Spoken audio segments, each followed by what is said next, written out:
Bonjour, bienvenue pour ce tour d'horizon économique, géopolitique, énergétique et boursier. Nous sommes le mercredi 28 juin et pour comprendre comment tourne la planète finance, c'est sur la bourse au quotidien et nulle part ailleurs. L'épisode du jour s'intitulera La fin du mois s'annonce bien.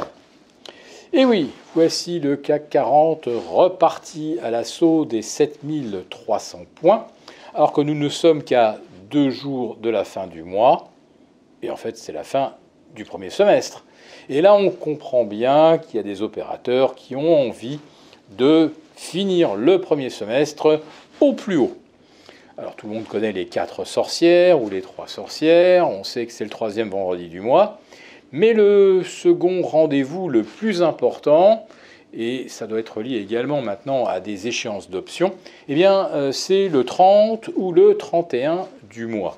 À plus forte raison quand on termine un trimestre et à plus forte raison lorsqu'on termine un premier semestre. Et quand vous voyez le Nasdaq gagner 37 à 38%, et peut-être, pourquoi pas, 40% d'ici vendredi, il y en a qui prendraient volontiers leur deuxième partie d'année à aller faire du golf ou de la photo animalière, s'offrir un petit tour du monde en attendant de venir encaisser leur chèque et leur commission de fin d'année, parce que 40% de gains sur le Nasdaq, plus 5%, 5,5% de rendement sur des T-bonds à 6 mois. Bon, même si c'est 5,5 pendant les 6 prochains mois, ça fera 2,5 ou 2,3. On va dire que l'année se présente pas mal. Pour le S&P 500, évidemment, les performances n'ont pas grand-chose à voir. Mais si on pouvait terminer à 4004, eh bien on serait déjà pratiquement 10% au-delà des espérances les plus folles du début de l'année. Bah oui, au début de l'année, on avait encore en perspective de nouvelles hausses de taux, une récession qui s'annonçait, une guerre qui continue et des bénéfices d'entreprises qui, évidemment, n'ont plus rien de comparable avec 2021.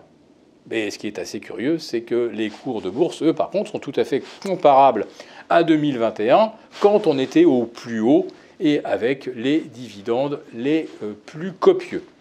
Alors, Cocorico, le CAC 40 va de nouveau se montrer un des plus intéressants en termes de distribution de dividendes cette année.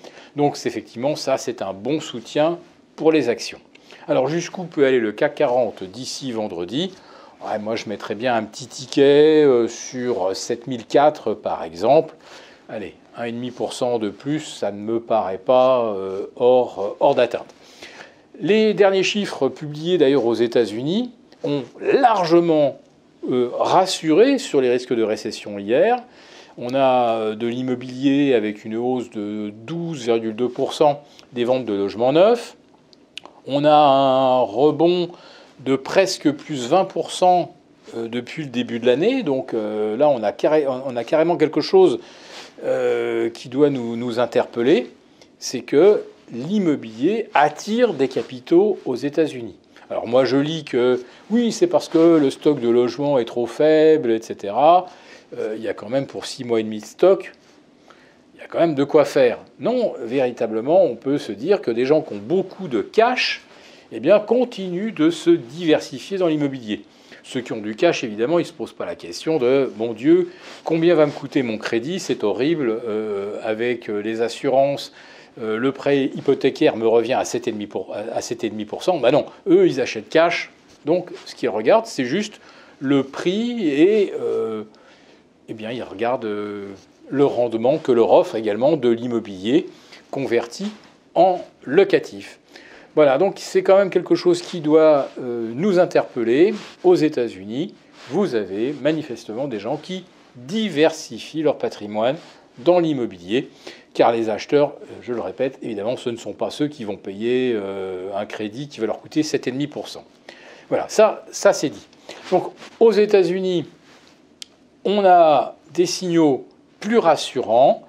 On a également un rebond de la confiance des consommateurs. Alors là, c'est très très lié, vous le savez, au prix du carburant à la pompe, tout simplement. Quand le prix des carburants monte, vous avez des Américains qui sont complètement démoralisés, et dès que les prix baissent, d'un seul coup, ils se remettent à voir l'avenir en rose, d'autant que dans une semaine, c'est le début de la driving season aux États-Unis. Oui, les Américains circulent beaucoup l'été, il y a des congés, même s'ils n'ont pas 5 semaines comme chez nous. Eh bien, juillet et août, les Américains circulent beaucoup. Donc, la baisse du prix du sans-plomb, évidemment, ça redonne un petit peu de marge de manœuvre pour s'offrir un restaurant de plus ou une activité sportive qu'ils vont pouvoir donc financer avec les économies réalisées sur les carburants. Donc, une fin de mois au plus haut, c'est quelque chose qui va pouvoir s'orchestrer avec le bon narratif. Mais c'est aussi quelque chose qui survient parce qu'à nouveau, on a beaucoup de vendeurs à découvert qui se retrouvent piégés. Alors, qui ont parfois vendu des calls S&P ou des calls Nasdaq en se disant que c'était beaucoup trop cher, beaucoup trop suracheté, qu'on est dans une bulle. Et donc, vous avez des gens qui vont devoir à nouveau courir pour se racheter dans un marché où il n'y a absolument aucun volume.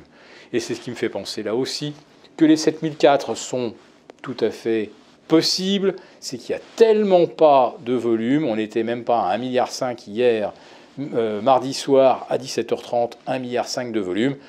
N'importe quel gros institutionnel peut placer le CAC 40 100 ou 150 points au-dessus des niveaux annuels, des niveaux actuels, sans que ça lui coûte et que ça l'empêche de dormir.